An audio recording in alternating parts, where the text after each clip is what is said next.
How emotional abuse affects the brain. It's often said that sticks and stones may break your bones, but words can never hurt you.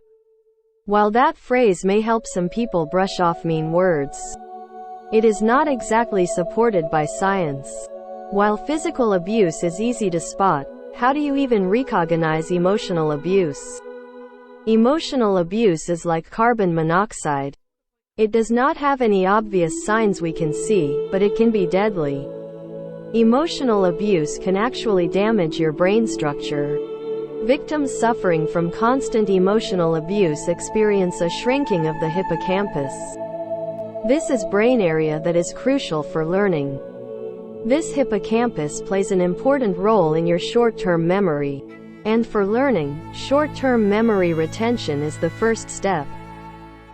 Any piece of information in your brain is first stored in your short-term memory before it can either be converted to permanent memory or deleted. Without short-term memory, there can be no learning. This damage to the hippocampus is a lot more disturbing than scientists initially thought. When you are under stress, your body releases a stress hormone known as cortisol. Researchers found that cortisol attacks neurons in the hippocampus and causes it to reduce in size.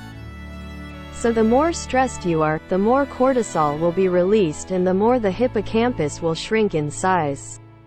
Another part of the brain that is affected by emotional abuse is the amygdala. Victims of emotional abuse remain in a constant state of anxiety and fear. This is because a long-term emotional abuse results in swelling of their amygdala. This part of the brain controls your breathing and heart rate. It is also your emotional control center, which determines how you process feelings such as love, lust, hate and fear. When someone is emotionally abused, their amygdala is constantly on alert and reacts to the slightest sign of abuse. As a result, the victims are in a constant state of fight or flight. This is also why it is difficult for some people to move away from an emotionally abusive relationship. Humiliation, yelling, and name-calling are just as destructive to the brain as physical abuse, especially in children whose brains are developing. In one study, researchers found that young, healthy adults who have been bullied in their adolescence showed a lack of connection between the right and left sides of the brain. Failing to develop these connections in the brain increases the chances of anxiety, depression, anger, hostility, dissociation and drug abuse in later ages. When a person is emotionally abused, their brain goes into survival mode.